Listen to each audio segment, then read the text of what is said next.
Et par transition, je passe à la deuxième partie de cette vidéo. Parlons de la révision de la Constitution. Et ici, honnêtement, Monsieur le Président, je vous dis merci. Oui, merci. Parce que vous avez enfin expliqué ce que vous mettez dans trêve politique. Et ce que vous avez dit est très différent de ce que vos soutiens nous ont dit depuis des mois. Vous avez déclaré, je cite, « La critique par les acteurs politiques est permise, normale et même souhaitée. » La critique par les acteurs politiques est permise, elle est autorisée, elle est même normale, elle est souhaitée. C'est dans la Constitution. Il faut que les acteurs politiques, notamment ceux qui ne sont pas en charge, puissent commenter, critiquer l'action de ceux qui sont en charge pour qu'il y ait amélioration, pour qu'il y ait des propositions alternatives, pour qu'il y ait des solutions. Parce qu'on ne peut pas dire que ceux qui sont en charge d'une fonction politique ont la science infuse et qu'à eux seuls, ils détiennent la vérité. Donc, le principe même de la critique de l'action publique est consacré dans la Constitution, dans les nouvelles dispositions et de manière permanente. Très bien. Ça fait plaisir de l'entendre. C'est comme ça que ça doit être. Mais si je vous suis bien, si ces propos sont sincères et s'adressent réellement à nous et non à la communauté internationale pour faire passer une image d'une démocratie béninoise dynamique, parce que depuis des années, l'image que nous projetons aux autres n'a rien à voir avec les réalités du terrain. Alors, comme je le disais, si ces propos sont vrais, si ces propos sont sincères, pourquoi Julien Kandé-Kansou est toujours en prison? Pourquoi tant de citoyens ont-ils été arrêtés, jugés, condamnés, simplement pour avoir critiqué les actions gouvernementales? Pourquoi le fait de répéter les propos d'un ministre est criminalisé au Bénin? Pourquoi des maisons de presse sont-elles fermées pour de simples opinions? Et là, nous entrons dans un terrain encore plus grave.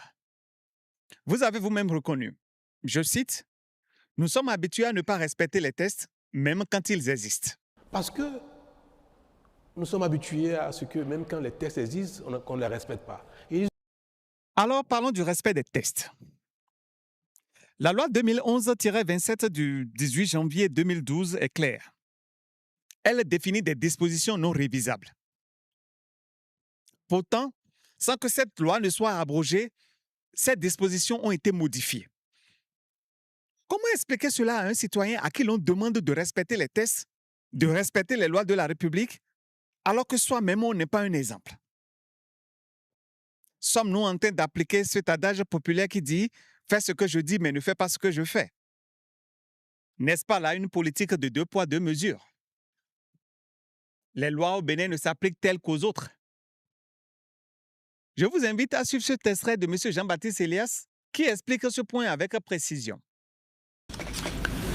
Nous avons la loi 2011-27 du 18 janvier 2012 qui dit exactement que si le peuple veut toucher et réviser la Constitution, il y a des normes à respecter. Il y a des durées à respecter. Il y a des points qu'on ne doit pas toucher. Le peuple, même souverain, ne doit pas toucher ces peuples. Ces points. Voici la loi en question.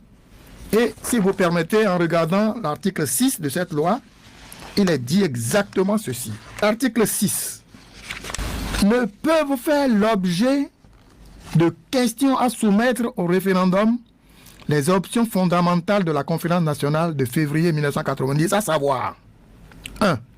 La forme républicaine et la laïcité de l'État. 2.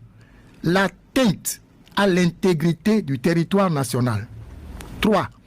Le mandat présidentiel de 5 ans renouvelable une fois. 4. La limite d'âge de 40 ans au moins et 70 ans au plus pour tout candidat à l'élection présidentielle. Enfin, le type présidentiel du régime politique au Bénin. Voici la loi. D'accord. Et donc, nous avons lu qu'on ne peut pas toucher au mandat présidentiel de 5 ans renouvelable une fois. Oui. Voilà que nos députés l'ont touché et l'ont mis à 7 ans. Voilà ce que la loi a dit. Alors, pour nous, profanes, au niveau du FONAC, nous nous sommes dit, mais les autorités demandent à tous les citoyens de respecter la loi. Voilà une loi qui dit au peuple souverain, vous ne devez pas toucher. Mais on peut abroger, non? On peut abroger une loi et prendre une nouvelle loi. Pour l'instant, ce n'est pas abrogé encore à ma connaissance. Oui. À ma connaissance, cette loi n'est pas encore abrogée au moment où... Oui, mais la nouvelle constitution peut rendre caduque cette loi que vous avez en main. Oui, mais il fallait d'abord qu'une loi abroge celle-ci pour permettre à ce que l'on prenne ce qu'ils ont pris comme décision. D'accord, d'accord. Donc, une fois que ce n'est pas ça, pour nous n'avons pas une autre loi sous la main qui est en vigueur, qui dit le contraire. D'accord. Alors, sur cette base, nous disons, mais... Vous êtes perdu. Oui, on ne se retrouve pas. Mais ce n'est pas fini. Autre choc. Apparemment, le test de la Constitution, le contenu du projet qui a été introduit à l'Assemblée, n'était connu que par vous et vos députés. Même les figures majeures de la société civile n'y ont pas eu accès. Est-ce que vous avez vu la loi? Laquelle?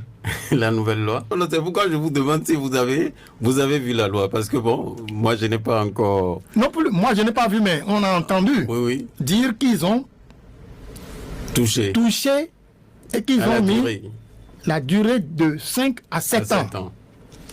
Puisque ce que j'ai eu comme élément de la Cour constitutionnelle a validé.